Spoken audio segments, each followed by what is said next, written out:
The big metal cube has a car bursting out of the top of it, preferably some kind of like fragments, something to make it look like it's really shooting vertically through it.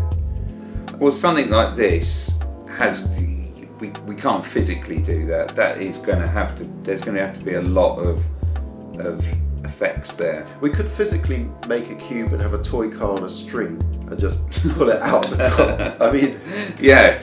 So in terms of shot composition, they're standing in the foreground, and we'll just have to film two people like going like sort of, whoa, like being blown back by the force of all of this. And then would be the cube in the middle distance, another layer, if you want to do that, of the car. So we go, look at this layer, out it comes. And the bit we actually film will just be this. The two guys. Would it help to lay our sort of tube with the balls on it somewhere, like as when we film it live, so we can have a reference to? Yeah, I mean that would be good. And as I sort of said, as long as they don't cross over to whatever area that the effect is going to be placed, otherwise that's going to be a nightmare trying to. No, we can keep them. We can keep them apart. Right.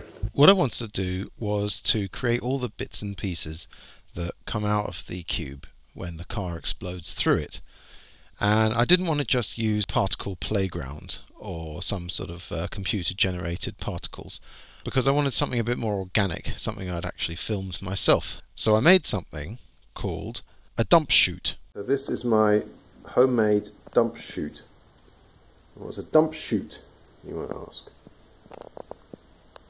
Well, a dump chute is a hollow piece of cardboard or a hollow tube that you dump things down,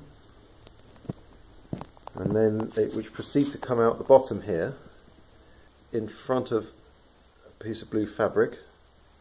It's not ideal, but it'll do for now. Everything comes out of here, and then you film it as it comes out the bottom, and then you can use that piece of video to make those things look like they're coming out of anywhere. So that won't be in shot. Nothing will be in shot except the stuff coming out the bottom. I've got a camera hooked up here on its side so that I can get the full length of the drop from the chute all the way down here. I'll do close-up ones as well, but for now it's on its side. And as for the dumping, well, I had to think about that, and I divided this egg box up. And what we're going to do is to fill the little holes here with an assortment of debris.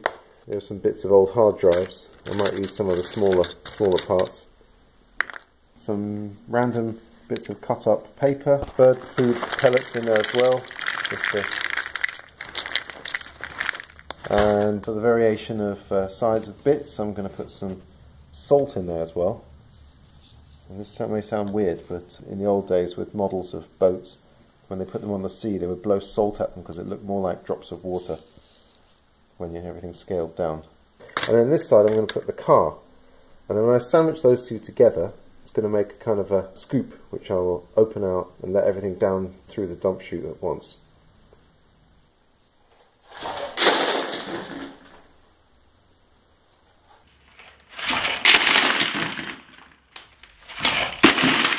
I found it all shot through that tube so fast, I probably didn't get very much. So I've hooked up a GoPro this time instead of a 1080 video camera, and possibly with the 50 frames per second setting, the GoPro should catch a little bit more of the detail and being a bit closer. So let's see how that looks.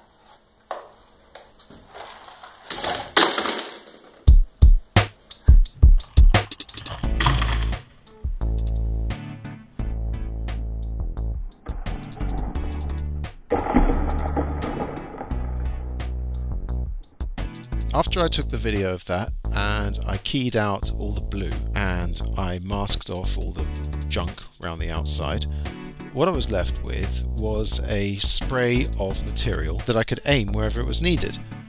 But as you can see, there was the problem of motion blur. This is down to not using the best camera to film the thing, because what I really needed was a slow motion camera, or one with very high frame rate, so there wouldn't be any motion blur caused by the pieces just going a bit too fast past the camera. Well, I made do with what I had, because I wanted to see if this was going to yield any usable footage whatsoever. I tried slowing it down, but that really caused more motion blur, and the problem was that the motion blur, once you key it out, it makes for some pretty soft and uneven and out of focus looking bits and pieces. Still, let's see what we can do with it. I turned it around and aimed it upwards and put it so it looked like it was coming out of the cube.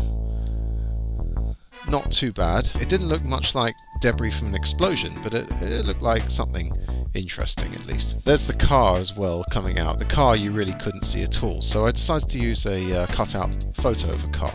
And then I discovered that there is in fact footage you can get of stuff just falling from one side of the screen to the other, which is already on its own transparent layer and looks a lot better than the stuff I filmed.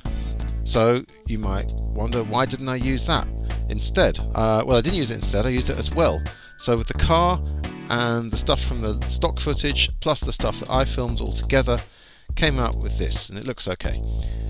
I thought, what else can I do with these particle bits? Well, you can aim them any way you like, in any direction, to make this funny kind of kaleidoscope looking thing. And then if you colour them and stretch them and run them backwards, then you get something like this, which of course if you put lots of different colours and put them on both sides, it starts to look like a bit of a blurry and cheap rip-off of the Stargate from 2001, which I have a minor obsession about.